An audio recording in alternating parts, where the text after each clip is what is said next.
I grew up with an auntie called Aunty Betty, and she was a fighter.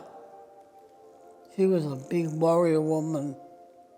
She instilled in me that fighting spirit, that spirit of injustice, how our people were badly done by, how we were ripped off by the gubbars, and how the law had no rights telling us what to do. So I believe that the white man's law was wrong. And I remembered saying to Tina, what are we going to do about this Alcoa? What they were doing out on the land, desecrating our sites. Are we going to take this? So we decided we would get an interlocutory injunction stopping Alcoa until a court decided what we could do. Yeah, we got death threats. Death threats were part of the equation. We were always getting death threats. Both Tina and I. We fought in every pub in this town. We punched on them from the Royal to the Max. We were thrown through doors and we fought men, white men.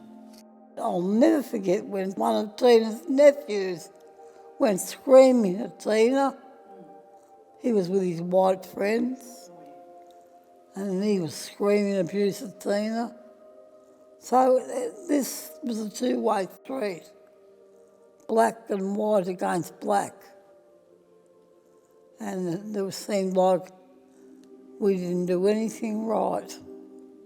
But still we went on, we persisted. We knew we were in the right and we weren't going to give up.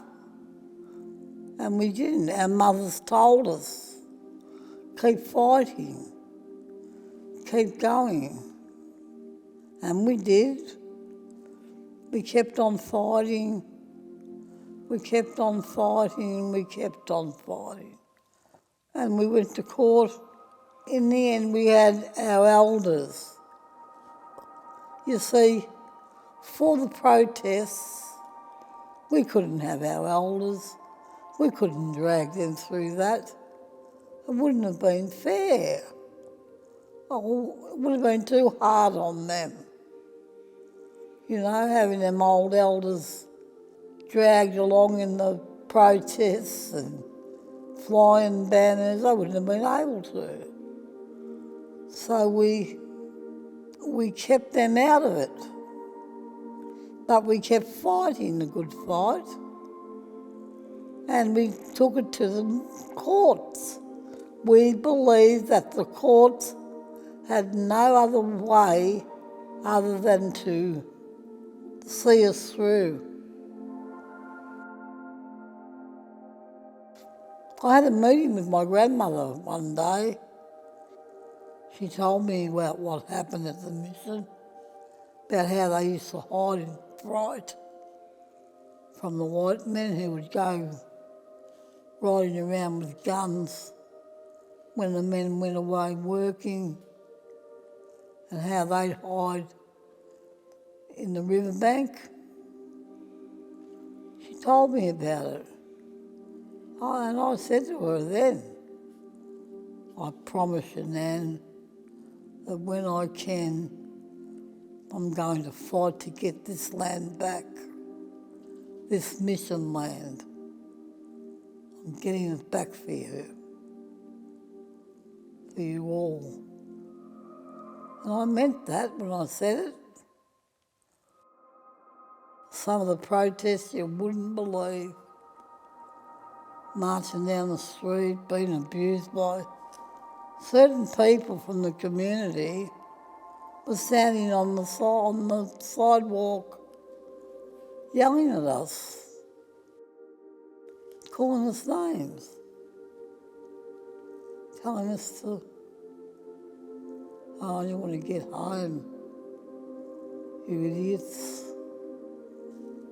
It hurt, but it didn't hurt as much as I thought it would.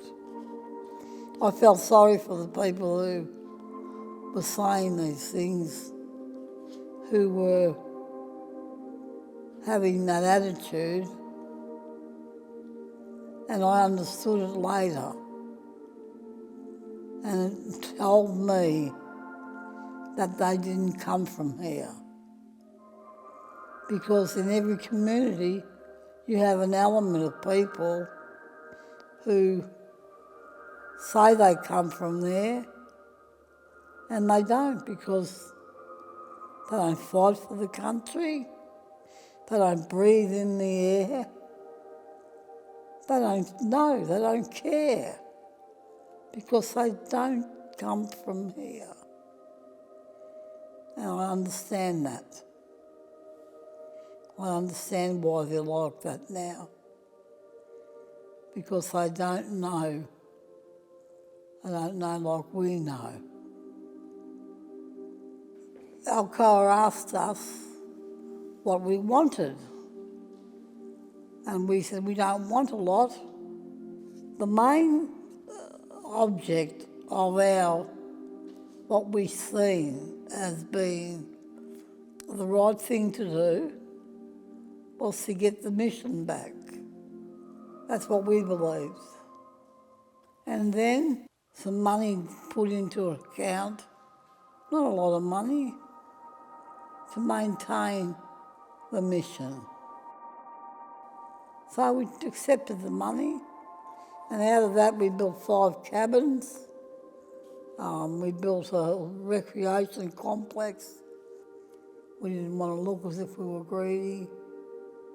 Really, we should have asked for a lot more, expected a lot more, but we didn't, for reasons only we know. But now, oh, Aunt, good on you, Aunt, blah, blah. We thought you were mad. I've had the comment said to me. You thought you were mad. Well, we weren't mad. We were quite sane. We just wouldn't take them at their word what they wanted to do.